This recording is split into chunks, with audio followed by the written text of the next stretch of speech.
like to think of purpose related to a tree. And if you view a cross section of a tree, you see the rings on the tree.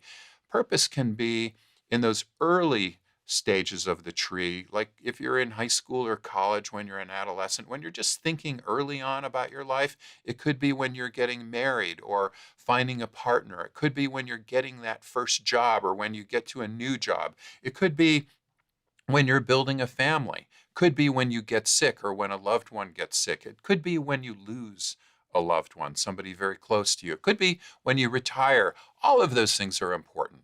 And again, getting back to this tree analogy, imagine, and a lot of people do this isn't anything special, but imagine your root system as kind of the source of your purpose. Your purpose is like the roots in your tree, and your tree is your life and how you live your life.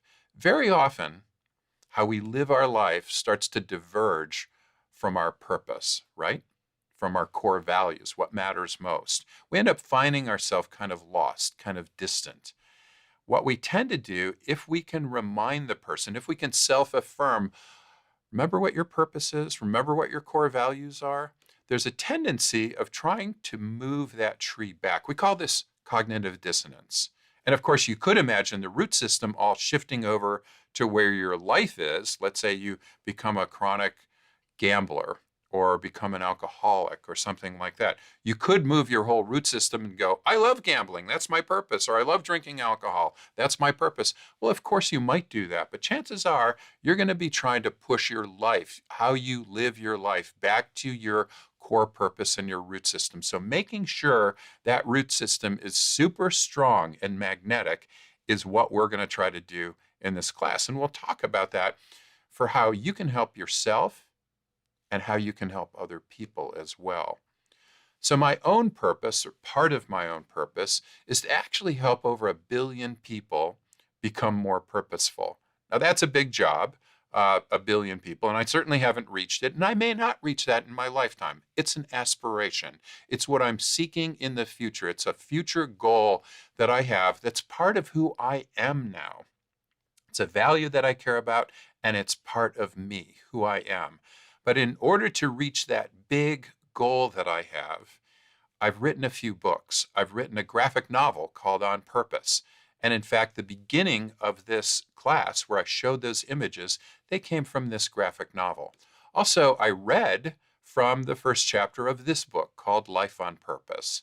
Also, I created an app. This app is called Purposeful. And this application, which is available on smartphones, like iOS smartphones and Android smartphones, as well as the web, this application helps people become more purposeful. And this is a way that we can reach a lot of people because it's not that expensive to move electrons around, which is all an app really is about. But I want to share the app with you as you are going through this course. You don't have to use this app. You can use paper and pencil in our exercises or do whatever you like, really, that's fine. But I do want to encourage you to at least consider using this app. So a lot of the features in this app reflect the exercises and certainly the general content of this class. And it's a pretty fancy application. It helps you identify, what do you like when you're at your best? What are some steps I need to take in order to find my purpose? How about other people? How do I reflect what other people's best selves are, for example? Best self in my life or best self at work? It starts looking at those kinds of issues. So welcome to Life on Purpose. Really looking forward to having you here. And we'll start the class.